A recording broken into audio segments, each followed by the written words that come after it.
또 오늘 우리가 읽었던 이 12절 말씀은 쭉 읽어서 그래서 아주 꼼꼼히 살펴봐야 알지만 이사야와 하나님과의 대화입니다.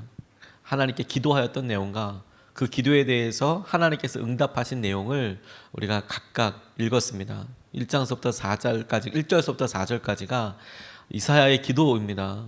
왜 이렇게 하나님 악한 사람들이 득세합니까? 왜 이렇게 잘못하는 사람인 것 같은데 벌받지 않고, 그러니까 본인이 하나님의 마음과 말씀을 전하고 있지만 죄 짓는 사람은 무너진다라고 이야기하고 있지만 실제 세상을 보니까 죄 짓고도 잘 사는 사람이 많은데 이거 말을 전해도 마음이 너무 이상하지 않나요? 이런 내용으로 이야기를 합니다. 1절 2절 말씀 보면 그러나 내가 주께 질문하옵나니 악한 자의 길이 형통하며 반역한 자가 다 평안함은 무슨 까닭이니까. 2절에 주께서 그들을 심으심으로 그들이 뿌리가 박히고 장성하여 열매를 맺었거늘 그들의 입은 주께 있으나 그들의 마음은 머니이다. 그들의 입술은 막 그렇게 하지만, 겉으로만 그렇게 하지만 마음으로는 하나님을 배신한 사람들이 정말 잘 되는 것 같습니다. 이게 어찌된 일입니까? 라고 예레미야가 하나님 구하고 있는 것이죠. 사실 이 본문 말씀이 우리에게 주는 무게감은 우리도 한 번쯤은 이런 질문을 해보았기 때문입니다. 그리고 명확한 답이 없이 그 시기를 지났던 경험들이 한두 번씩은 있기 때문에 그렇습니다. 직장에서나 우리 가까운 친족들 가운데에서도 하나님, 제가 보기에는 생각할 거리가 참 많은 분이신데 하나님, 어떻게 저분은 잘 되는 것처럼 보이고 왜 우리는 안 되는 것처럼 보일까요? 왜 나는 멸망하고 벌을 받는다면 저런 분들이 더 그래야 될 것 같은데 왜 제가 더 그런 것처럼 보이나요? 이런 질문들을 하게 되죠.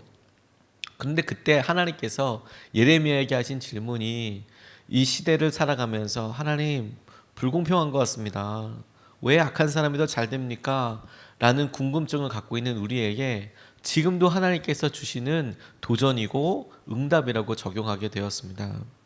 그래서 붙잡게 된 말씀 중에서 첫 번째가 우리가 바른 비교 상대를 찾는 것, 바른 비교 상대와 우리를 비교하는 것, 하나님께서 우리에게 그걸 도전하고 계세요.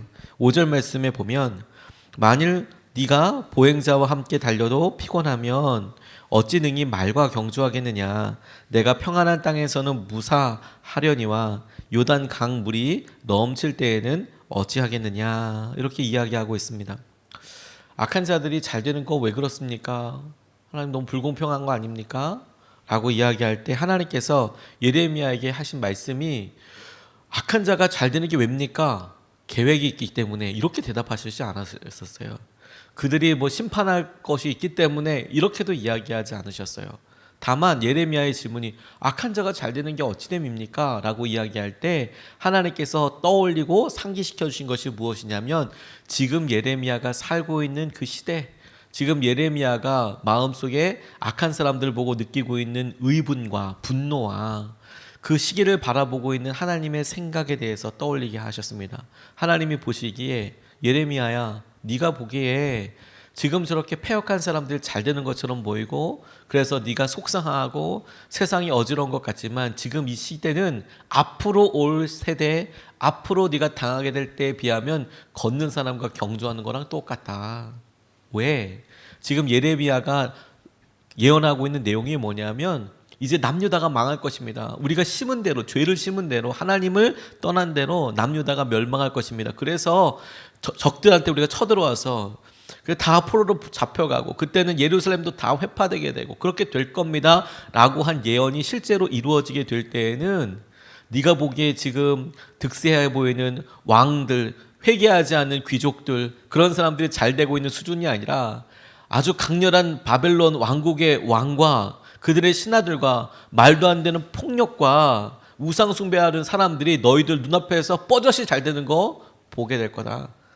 그때는 요단강 물이 창일에서 달릴 때와 같이 말과 같이 경주할 것 같은 그런 때가 올 것이다. 이렇게 이야기하고 계시는 거거든요. 그러니까 예레미야가 하나님, 왜 의인이 안 되고 왜 죄인이 더 잘 됩니까? 라는 질문에 하나님께서는 그게 무엇이다라고 얘기하고 당신의 계획을 자세하게 얘기하기보다 너 이건 아무것도 아니다. 너 돌아올 때를 기억해야 한다. 지금 너희들의 죄에 대해서 하나님께서 그 설명과 이것을 그냥 예레미야가 알고 있는 수준에서 다 설명해 주시기보다 그가 지금 당장 깨어서 그가 지금 무엇을 잡아야 하는지에 대해서 도전하시고 이끌어 주시는 것, 이것에 주목해야 될 필요가 있겠다고 싶어요. 하나님, 우리가 이 시대를 살아가면서 의인이 어려운 것이 웬일입니까? 근데 우리에게도 똑같은 예언과 똑같은 말씀이 있거든요. 너 말세가 오면 이건 아무것도 아니다. 이 정도는 아무것도 아닐 거다. 하나님께서 말씀하시고 예수 그리스도를 통해서 우리에게 다시 그때가 올 때에 받게 될 환난과 어려움은 이건 아무것도 아니다. 그때를 위해서 예비하라 라고 말씀하시는 것이죠. 그냥 청년들이 뭐 다치고 오거나 그러면 저희들끼리 농담으로 하는 얘기들이 뭐냐면 17대1로 싸우고 왔구나 막 이런 얘기해요. 그냥 농담 삼아 하는 이야기입니다. 그냥 막 싸움 잘하는 사람들이 17대1로 해서 자기 힘을 막 뽐냈다. 그런데 이제 뭐 17대1로 싸워서 이길 만큼의 어떤 운동 신경과 이런 걸 갖고 있는 사람이라고 하더라도 정작 누구랑 다투었느냐? 유치원 학생들이랑 애들이랑 17대1로 싸워서 이겼다고 그러면 정신병자죠. 힘과 능력이 그렇게 된다고 하는 게 아니라 기준이 바른 거다. 기준이 누구랑 같이 했느냐, 누구랑 같이 했느냐. 더 힘든 시간에 대해서 생각을 하라. 어느 대장장이가 멀리 길을 떠나면서 조수에게 너 말발굽 만들어 놔라. 편자라고 이야기하는 말발굽 만들어 놓고 이렇게 숙제를 내주고 갔답니다. 그래서 본인이 본을, 그러니까 본이라고 하죠. 본을. 이거 기준대로 만들어놔. 그래서 말발굽 하나를 만들어 놓고 요거 똑같이 만들어 놔라. 그리고 먼 길을 떠났습니다. 마침 조수가 이제 드디어 내가 오랫동안 이 대장간에서 열심히 갈고 닦았던 실력을 이제 발휘할 수 있겠구나. 열심히 만들었습니다. 열심히. 진짜 한눈 팔지 않고 100개 만들려고 그러면 힘드니까 100개 열심히 만들어서 이제 주인이 올 때까지 기다리고 있었는데 막상 주인이 딱 오더니 경악을 했어요. 경악을 한 이유가 뭐냐면 말발굽을 만들어 왔는데 말발굽 크기가 다 다른 거예요. 심지어 점점 커지기도 하고 왜 이렇게 다르나?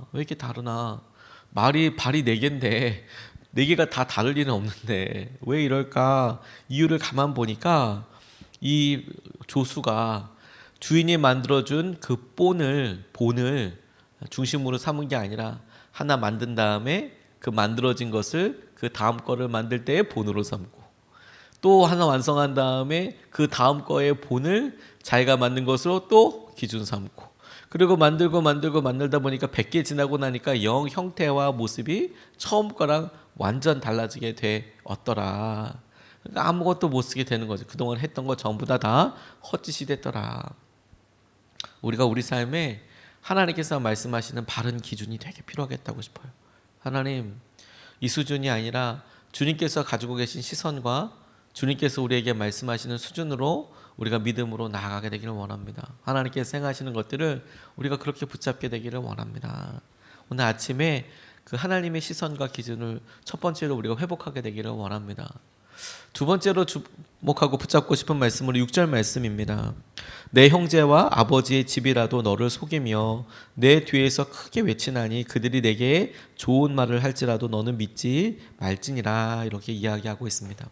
이 말씀을 단순히 집안 사람들이 너에게 이야기하는 거 믿지 마라 이렇게 적용할 수는 없겠다고 싶습니다. 이 상황을 보면 예레미야야 네가 지금 혼란의 때 어려움의 때라고 이야기하지만 앞으로 맞이하게 될 때는 만만치 않을 거다. 더 힘들 거다. 그런데 그때에 심지어 너 주위에 있는 가장 사랑하는 사람들이 괜찮다 혹은 너 잘하고 있다 이렇게 이야기하더라도 그 말 믿지 마라. 그러니까 포커스를 주위에 있는 사람들이 무슨 말 하는지를 보고 믿지 마라 수준이 아니라 그가 지금 이 바른 시선을 하나님께서 이끌어 가실 다음 세대 앞으로 맞게 될 다음 시기에 대해서 깨어 있다면 이것은 당연히 적용되기를 하나님만 의지해라. 사람들의 말에 귀 기울이지 말고 사람들의 말에 일희일비하지 말고 하나님의 말씀을 붙잡아라. 하나님의 기준대로 살아라 라고 적용하는 것이 맞다고 생각이 들었습니다. 사람들 말에 휘둘리지 마라. 심지어 가까운 가족이라도 그들이 사랑 안 하는 거라고 할 수는 없겠지만 그 말에 휘둘리지 말아라. 거기에 목숨 걸지 말아라. 제가 말씀을 통독하다가 재밌으면서도 제 마음속에 쿵 은혜 받았던 말씀이 전도서 말씀 중에 있는데 7장 21절로 22절 말씀이에요. 또한 사람들이 하는 모든 말에 내 마음을 두지 말라. 그리하면 내 종이 너를 저주하는 것을 듣지 아니하리라. 너도 가끔 사람을 저주하였다는 것을 내 마음도 알고 있느니라. 이 성경 말씀입니다. 제가 전도서 읽다가 막 웃음이 퍽 나오더라고요. 너도 가끔 사람들이 욕했다는 것을 너도 알고 있지 않냐? 너 스스로도 알고 있지 않냐? 근데 하나님께서 제게 퍽 말씀하시는 것 같았어요. 너 사람들 하는 말 너무 그렇게 신경 쓰지 말아라. 그렇게 모든 사람들이 하는 말 다 신경 쓰다가는 딱 듣기 좋은 말이 뭐냐면 다른 사람들이 너 욕하는 거, 험담하는 거 듣게 될 거다. 근데 그렇다고 해서 네 마음이 또 너무 좌절할 필요도 없어. 너도 가끔 다른 사람들 욕하고 그러지 않냐? 그렇게 하나님께서 말씀하시더라고요. 전도서 말씀과 예레미야 말씀이 다 있다고 싶어요. 사람들이 얘기하는 것에 이 마지막 때에 사람들이 하는 말에 너무 그렇게 신경 쓰지 마라. 하나님의 생각과 하나님의 말씀을 알기 위해서 더욱 노력하고 그것을 의지해야 한다라고 하나님께서 예레미야에게 당부하시고 우리에게도 동일하게 당부하시는 말씀이라고 생각합니다. 로렌 커닝햄 목사님, 예수전도단을 창립했던 이 분이 어렸을 때부터 믿음의 가정에서 그렇게 자라셨습니다. 그래서 이 로렌 커닝햄의 아버지도 목사님은 아니셨지만 평신도 사역자로서 교회에 돌아다니면서 어떤 때는 설교를 하시고 어떤 때는 교회를 세우는 일에 그렇게 열심을 다하셨던 분이십니다. 그런데 이 로렌 커닝햄 목사님이 나이가 많듯이 그 아버지 세대는 뭐 이제 100년 전 이미 오래전에 돌아가신 분이라고 할 수 있겠죠. 이분이 어디 먼 길을 떠나게 되셨는데 같이 동역하던 사람 중에서 이 로렌 커닝햄의 어머니에게 오셔서 자기에게 하나님이 하셨다라고 하시는 말씀에 대해서 전달해 주었답니다. 그런데 되게 마음 아픈 이야기를 전달해 주신 거예요. 배를 눌러서 나가보니까 이분 표현에 그 기분 나쁜 남자가 드디어 입을 열었는데 커닝햄 자매님, 미국은 부인이랑 남편이랑 성이 똑같잖아요. 그래서 커닝햄 자매님, 제 꿈에 하나님께서 당신의 남편이 관에 실려 집에 오는 것을 보여주셨습니다. 이런 이야기를 하더래요. 남의 집에 가서 왜 그런 얘기까지 하는지 잘 모르겠지만 배를 누르고 찾아가서 우리 커닝햄 씨가 죽은 것 같다. 하나님께서 그렇게 내게 말씀하셨다. 꿈속에 보여주셨다. 관에 실려서 집에 오는 것을 내게 보여주셨다. 이 얘기를 그냥 하시더란 거예요. 그거 진짜 기분 나쁘겠죠. 그런데 말문이 막혀서 턱 막히는데 이 어머니는 그 얘기를 딱 듣더니 잠시 생각하더니 이렇게 대답하더랍니다. 지금 찾아와서 이 말을 건네는 남자분에게 감사합니다 선생님 이렇게 이야기하는데 목소리가 부드럽지만 아주 단호하더래요. 그리고 이어서 여기까지 오셔서 이렇게 일러주시니 정말 감사합니다. 얼마나 어려운 걸음이었는지도 이해하고요. 그렇지만 저는 하나님께 여쭤보고 그 꿈이 하나님께로부터 온 것인지 알아보겠습니다. 이것은 아주 중요한 문제니까 하나님께서 직접 제게 말씀하시지 않겠어요? 이렇게 이야기하더라는 거예요. 우리 집안에 있어서는 남편이 하늘나라에 먼저 돌아갔다는 건 진짜 중요한 문제인데 이게 진짜 중요한 문제이기 때문에 하나님께서 제게도 직접 말씀하시지 않겠어요? 이렇게 전달해준 마음이 힘들었다는 거는 이해하겠지만 감사합니다. 이렇게 이야기하고 단호하게 그냥 끊어버리셨대요. 그리고 다시 한번 그 신사에게 감사합니다 이렇게 보낸 다음에 신사가 떠난 다음에 그 남자분이 떠난 다음에 가정에서 열심히 기도했답니다. 뭐 살려달라고 기도하는 게 아니라 정말 주님의 뜻이 무엇입니까? 주님께서 어떻게 이야기하십니까? 당신이십니까? 정말 하나님 정말 당신이 이렇게 말씀하시는 겁니까? 그 꿈이 당신으로부터 온 거라면 그대로 받아들이겠습니다. 그러나 그게 정말 주님께로부터 온 것인지 알려주십시오.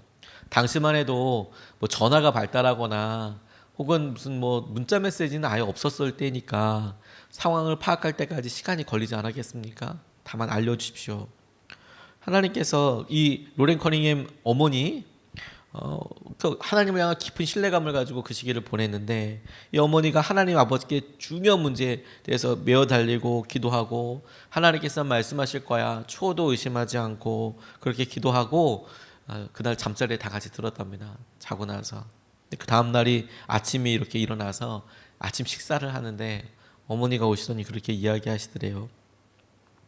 자기와 자기 여동생을 이렇게 두면서 하나님께서 어제 저녁에 말씀해 주셨다. 어젯밤에 꿈을 꾸었는데 그 꿈 얘기를 이야기하시면서 내 꿈에서 아버지는 기차를 타고 그리고 잠옷 차림으로 집에 오셨다. 이렇게 이야기하는 거예요. 간절히 기도하고 정말 알려주십시오.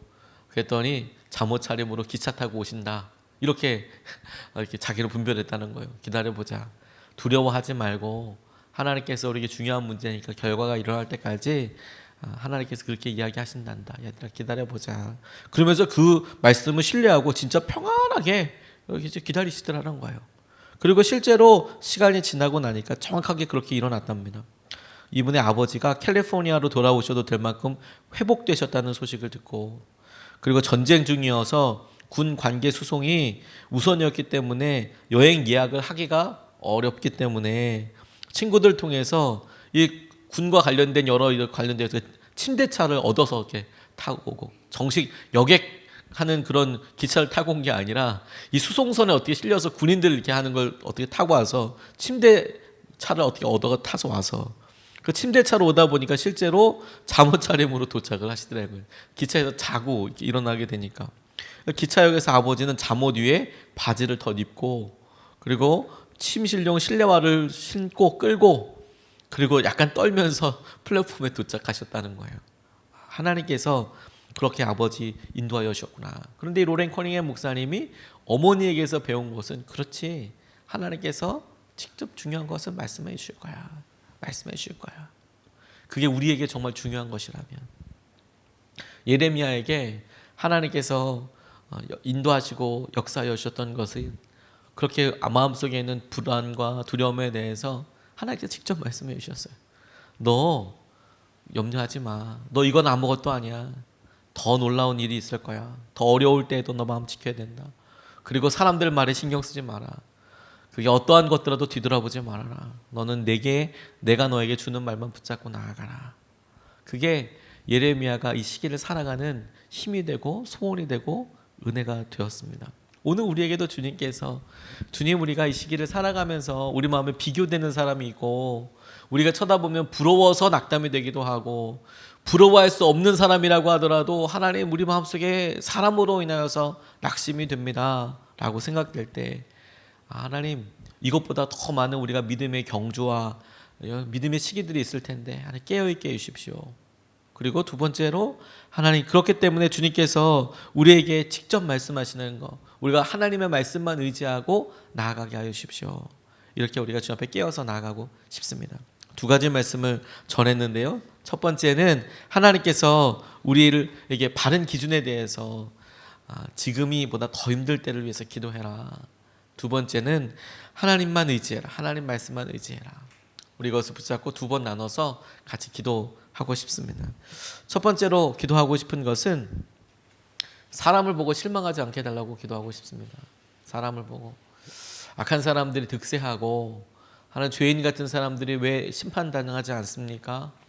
하나님 왜 이렇습니까? 왜 이단들이 창성하고, 하나님 왜 이렇게 상처 주는 사람들이 합당한 벌을 받지 않는 것 같습니까? 라고 우리 안에 있는 여러 생각들이 있어도 하나님께서 우리에게 말씀하실 때 사람 보고 실망하지 마라. 사람 보고 기준 삼지 말아라. 우리의 기준이 하나님이 되게 해주십시오. 그러니까 사람 보고 실망하지 않도록 하나님 우리에게 하나님의 마음, 하나님의 바른 기준을 허락하여 주시고 회복시켜 주십시오. 말씀을 기준 삼아서 오늘 우리가 살아가게 하여 주십시오. 그래서 첫 번째로 같이 기도하시겠습니다. 아버지 하나님 감사합니다.